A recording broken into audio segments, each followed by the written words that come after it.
To those of you living in the UK, good evening. To those in Australia, good morning. And to those working for the European Union, goodbye. I'm speaking to you as a member of the Campaign for an Independent Britain, first formed in 1969. We are cross-party, non-racist and non-sectarian, supported by public donations. What do we stand for? Well, I suppose the opposite of what most British politicians stand for. We want the United Kingdom to withdraw from the European Union. We seek the repeal of the European Communities Act 1972, under which EU law takes precedence over UK laws. Once self-government has been recovered, our country would be free as an independent nation-state to cooperate and trade with our neighbours in Europe and with countries elsewhere in the world without the restrictions imposed by EU membership. This does not make us anti-European, which is just a silly jibe from our opponents. On the contrary, we support friendly nations with our European neighbours. How did we get into this mess in the first place, you might ask? In the early 1970s, Ted Heath, our one-time Conservative Prime Minister, wanted us all to join a common market. He said he would do this only with the wholehearted consent of the British public. I suppose he was so busy he forgot to ask us, and although the Labour Party fought tooth and nail to keep us out, in we went. He also made a promise that there would be no essential loss of sovereignty. Sovereignty is like a car. Take the steering wheel out and you lose all control of where you are going. Now, we would like to think that all our politicians look after us, respect our British Constitution and honour their oath of allegiance to the Crown. That is why we pay them so much and pay for second homes in London, long holidays and very nice pensions. Some MPs do an excellent job. Others prefer to do what they are told to do, as not to harm their careers, like voting to pass the EU Constitution, Lisbon Treaty, even if they hadn't read it. But what did go on inside our Parliament in 1971 and 1972, and what has happened to our Parliament ever since? Quoting from the recorded facts and from the personal experiences of men who were in Parliament at that time, we want to tell you how we were all led up the garden path.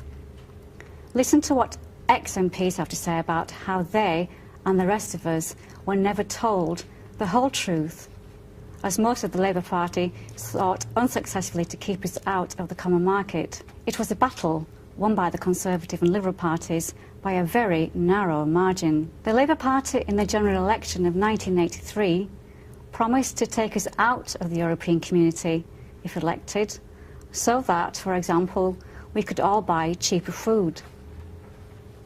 The Labour Party lost that election, but two men won their Labour seats in Parliament for the very first time, Tony Blair and Gordon Brown, who promptly forgot their manifesto promise. Tony Blair had promised in his election address at Sedgefield, "We'll negotiate a withdrawal from the EEC, which has drained our natural resources and destroyed jobs. One day, with the help of MPs loyal to the Crown and not to the EU, the 1972 European Communities Act will be repealed to enable us to govern our own country once again with a Parliament that is more than a bus stop to and from Brussels if we have politicians we can trust. There is a better future for us all in the wide world outside restrictive EU membership." Conservative, Labour and Lib Dem parties tried to hoodwink us by saying that our country cannot cope on our own in this modern world. Don't try telling that to your grandfather and grandmother. Hello, I'm Lord Stoddart of Swindon, the joint president of the Campaign for an Independent Britain, and I'm here to talk about Britain's membership of the common market and what has now become the European Union. And we must go back to the Macmillan government to understand the reasons for Britain's enmeshment in the European adventure. Harold Macmillan believed that Britain had become ungovernable and, in Macmillan's own words, needed to feel the chill wind of competition. Thus began the drive to join what was then usually referred to as the common market. Edward Heath was put in charge of negotiations. There were stumbling blocks on the way. Charles de Gaulle, the then French president, blocked Britain's application, and there was an intervention when a Labour government opposed to Britain joining a policy which they had had since Hugh Gaitskell made his great speech at the 1962 Labour Party conference, when he said that Britain's participation in a federal Europe would mean the end of Britain as an independent state. It means the end, he said, of 1,000 years of history. That speech is as relevant today as it was then. Unfortunately, the Labour government resumed the talks with the EEC with the Europhiliac George Brown in charge of them, but Labour lost office and the Tories were back in power. Now, Heath's promise at the 1970 election asked simply for a mandate to negotiate no more and no less. But in fact, he broke that promise. He broke that manifesto commitment, and he went on to negotiate a very bad deal for Britain and the Commonwealth, and sacrifice Britain's fishing industry and fishermen by making fish an EEC resource. Then, breaking his election promise, put a bill before Parliament, which gained a second reading by only 8 votes, and that majority was only obtained by making the vote one of confidence, meaning that Parliament would be dissolved if the bill failed to get a second reading. That was truly a momentous occasion. Voting transcended party loyalties in many cases. Even more, the vote was only obtained by the government giving false assurances about the likely adverse effects on the Commonwealth. There was a cross-party committee, of which I was a member, which coordinated the opposition to the bill. It met in Room H in the House of Commons, and all sorts of famous people, including Teddy Taylor and Enoch Powell and Peter Shaw, attended those meetings. We coordinated the arguments and what was to happen during the debates at the committee and report stage of the bill. For myself, I had been opposed to joining the common market, as it then was called, since 1962. Indeed, my first speech against it was at Woolhampton in 1962 in the Newbury constituency, which I was then contesting as the Labour candidate. And I referred to it when I spoke against the European Communities Bill in the House of Commons on the 21st of October 1971. I ended that speech in these words: "Perhaps the pro-Europeans do not believe that this country still has a great role to play as an independent institution. In spite of some parts in our history, I believe that an independent Britain has been a good force in the world. I do not want to see that force submerged in a sea of Europeanism. I believe in Britain. I believe in the capacity of the British people to sustain themselves and assist the rest of the world. And that is why I shall vote against entry." And I have to say that I've seen no reason since then to change my mind. I haven't changed my mind since 1971. Indeed, my opposition to the European project has grown as the engine of ever closer union grinds on inexorably towards full union, in other words, a country called Europe, in which nations become provincial ciphers in a powerful, centralized, undemocratic state. Now, people sometimes say to me, why do you oppose the European Union?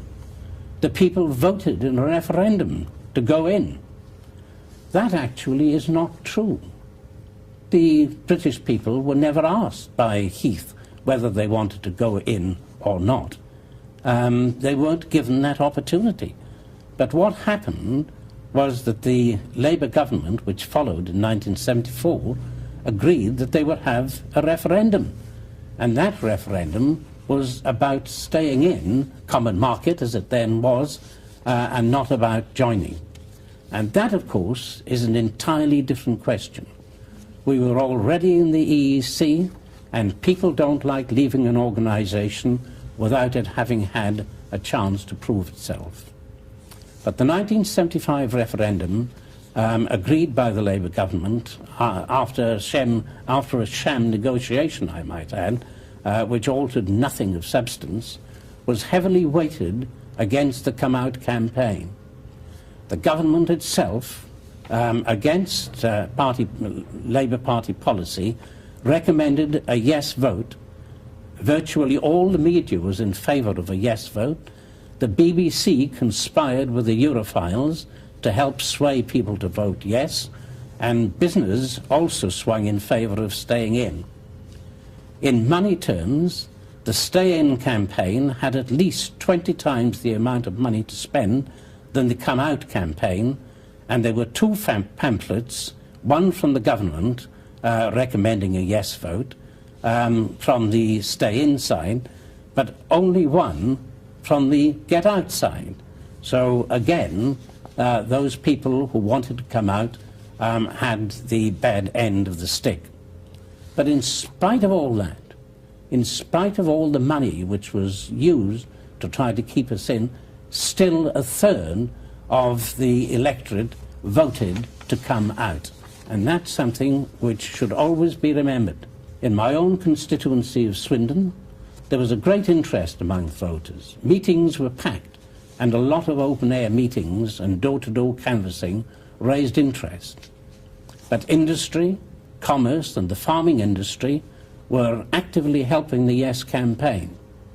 Sir Donald Stokes, who was then chairman of the British Leyland Motor Corporation, warned in a letter to all his workers in Swindon that if we left the EEC, the car industry would collapse. The Metal Box Company chairman, replying to an article which I wrote recommending withdrawal from the EEC, said that it was essential to the future of metal box that Britain stayed in. Well, we did stay in, and the British car industry has collapsed, only saved by the Japanese, and metal box is long gone, as is nearly 2/3 of our manufacturing industry. In 1972, 32% of Britain's gross domestic product was in manufacturing. In 2008, it was 13%. That is the measure of the collapse of manufacturing industry in our country. So much for the chill wind of competition. So much for it. It destroyed great industries entirely, and many more are shadows of their former selves. Every year we are running a balance of payments deficit of £27 billion, and our industry is being clobbered by regulations being churned out by Brussels and tamely accepted by the government, whilst at a time of severe financial and economic crisis, British taxpayers continue to pay gross contributions to the EU budget at the rate of £14 billion a year. That money could be well spent on resuscitating British industry, but it won't be. It will be wasted in absurd projects coming from the European Union. Unfortunately, no major political party is prepared to end this disaster. The Labour Party, which continued to demand withdrawal until Neil Kinnock became leader, is now the most Europhile of the lot. In 1983, the Labour Party manifesto promised withdrawal, but in 1985, Kinnock got the policy changed because, he said, Labour could only win the general election in 1987 if it was changed. Well, the election of 1987 was won handsomely, not by Kinnock and the Labour Party, but by the Conservatives. And indeed, even in 1992, the Conservatives scraped home. Kinnock resigned as Labour leader and went on to become a European Commissioner. That says it all. So now then, in our 33rd year of membership, Britain is still mired in the European morass. In these years, it has been extended, extended its powers, ratchet by ratchet. They have gained control or influence over virtually every aspect of our lives. Some 70% of legislation emanates from the European Union, and our Parliament at Westminster has no power to alter it. Increasingly, power is being exercised by bureaucrats, and decisions are often made on the hoof by heads of government meeting over a weekend. But the march towards full union grinds on. The Lisbon Treaty, ratified by Britain without the promised referendum and urged on by Tony Blair, is waiting in the wings. It will further enhance the powers of the European Union.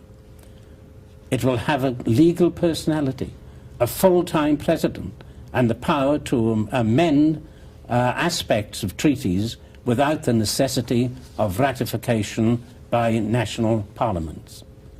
Even now, at this moment, the British government is having its policy of bailing out the card industry because of the economic and financial problems, because it has to have the agreement of Brussels. And again, they are using the financial crisis to try to get even more power over the finances of the EU, especially, of course, the City of London. In France and the Netherlands, and indeed in Ireland, they all rejected the Lisbon Treaty, or the Constitution, by substantial majorities in a people's referendum. But the governments of France simply threw those aside, and the Irish are going to be made to vote again. That's what they call democracy in the European Union.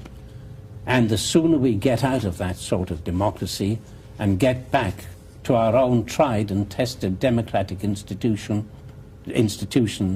the better it will be for all of us and our country. Right, now this is a copy of the European Communities Act 1972, which virtually handed all the power that Parliament has over to the European Union. It's a very thin document, but in fact what it contains is very, very explosive indeed, and undermines the position of our own Parliament and gives the power of the European Court to overrule our own court, and that decisions made in Europe must be agreed by our own Parliament without dissent. This is a picture of Tony Blair in March, just before the 1997 general election. He's claiming here to be a British patriot, that he didn't want a federal Europe, nor indeed did he want a single currency. But in office, he took very, very serious steps to ensure that Britain should take steps towards a federal Europe, and indeed became in favour of of Britain joining the euro. Fortunately, that hasn't yet happened. So again, he made promises to get elected and then broke them once he was elected. And to show just exactly how he changed and how quickly he changed, here is the front page of The Sun on June the 24th, 1998, which describes Blair as the most dangerous man. You can see that's the front page headline, because of course he showed signs then of wanting to ditch the pound and join the euro. That's a copy of the no vote pamphlet which was put out in 1975. And of course that's the government pamphlet. That's one of them, and that's the pamphlet of the yes vote. This is a news sheet called the Common Market Special, and you'll see from this that there's a picture of Neil Kinnock, who's saying that being members of the common market would in fact be adverse to our industry and to the workers of this country.